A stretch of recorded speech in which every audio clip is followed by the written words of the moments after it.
பவானி ஆற்றில் நான் மீன்களோட காணொளி பதிவு பண்ண துவங்கினது, அதாவது 2 வருடங்களாகவே இவ்வளவு குறைவாக தண்ணீர் போகிற நேரத்தில் நான் வரலை. கடும் வெயில் நேரம். நான் சரி மீன்களோட காணொளி ஒரு தெளிந்த நீர் இருக்கிற இடத்துல பதிவு பண்ணலான்னு ஆற்றங்கரையோரமாகவே நடந்து போயிட்டு இருந்தேன். தண்ணீர் மிகவுமே குறைவாக போச்சு. அதாவது நம்ம ஒரு கரையிலேருந்து இன்னொரு கரைக்கு இடுப்பளவு தண்ணீருக்குள்ளேயே கடந்துடலாம் அப்படிங்கிற அளவுக்கு தான் தண்ணீரோட விஷயம் இருந்தது. ஆனால் தண்ணீரோட நிலைங்கிறது மிகவும் பரிதாபமான நிலையில் இருந்தது. நிஜமாகவே அந்த சிறு சிறு துகள்களை இயற்கை பாசிகள்னு என்னால் ஏற்றுக்கவே முடியலை. அந்த அளவுக்கு மாசுபட்டு இருந்தது.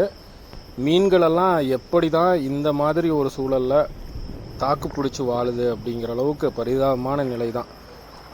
வழிநெடுகவுமே அதே நிலை தான். நான் 4-5 இடத்துக்கு போய் காணொளி பதிவு பண்ண முயற்சி செஞ்சேன். ஒரு இடத்துல கூட தண்ணீர் தெளிவாகவும் இல்லை. எங்கே பார்த்தாலும் நெகிழி பைகள் தான். சுத்தமாகவே பவானி ஆறுங்கிறது காவிரி ஆற்றை போலவே மாசடைஞ்சிருச்சு. மறுபடியும் அடுத்த மழைக்காலம் வரைக்கும் பவானி ஆற்றில் காணொலியே பதிவு பண்ணக்கூடாது அப்படிங்கிற முடிவுக்கு நான் வந்துட்டேன். ஏன்னா அவ்வளோ மாசு